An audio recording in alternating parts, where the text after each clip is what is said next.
Avant le clap de fin de la 11e édition de la foire Adjafi, la foire des jeunes entrepreneurs, le salon des jus et boissons produits au Togo a été à l'honneur ce samedi 9 septembre 2023.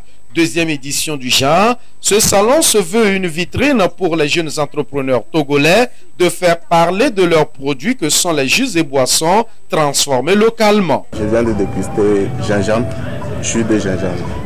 C'est très délicieux d'abord. Et je me rappelle quand j'ai les plaies intestinales, souvent ma maman a l'habitude de me présenter ce genre de produits.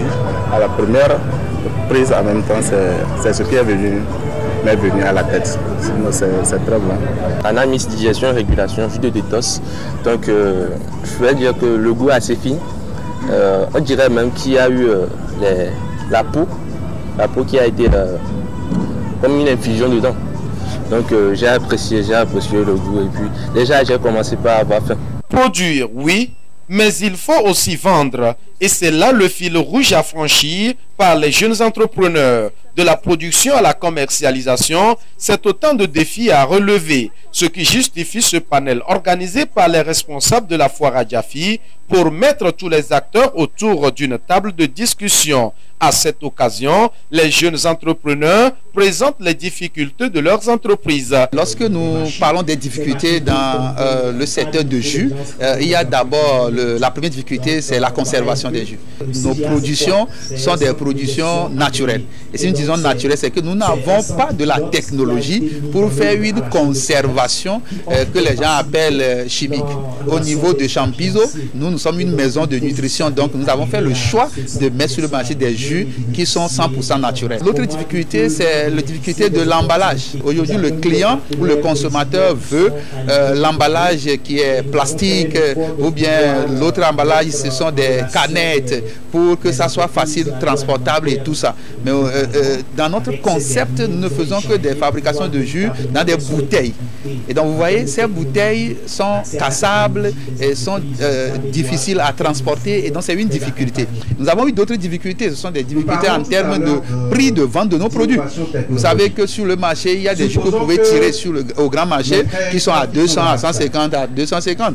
Mais nos jus au Togo ne pourront guère les vendre à ces prix-là. Nous devons maintenant aller vers la plus grande production. Et donc, d'où maintenant la technologie. Et qui parle de la technologie veut parler des équipements adéquats, veut parler des machines. Nous voulons parler également de la connaissance de transformation, d'où d'autres formations et des cours qui viendront. Mais par contre, lorsque nous arrivons à faire ces investissements nécessaires, alors les prix de nos produits seront relativement abordables et nous pourrons être compétitifs sur le marché. Faciliter l'accès aux marchés et les CAF grâce aux innovations technologiques de la transformation agroalimentaire. C'est le thème retenu pour ce salon, une facilitation qui inclut aussi l'action du gouvernement. Le ministère de l'Agriculture est associé à ce salon pour également apporter les éléments de réponse en matière de transformation agricole, pour apporter également les mécanismes de financement agricole qui se trouvent au niveau du ministère.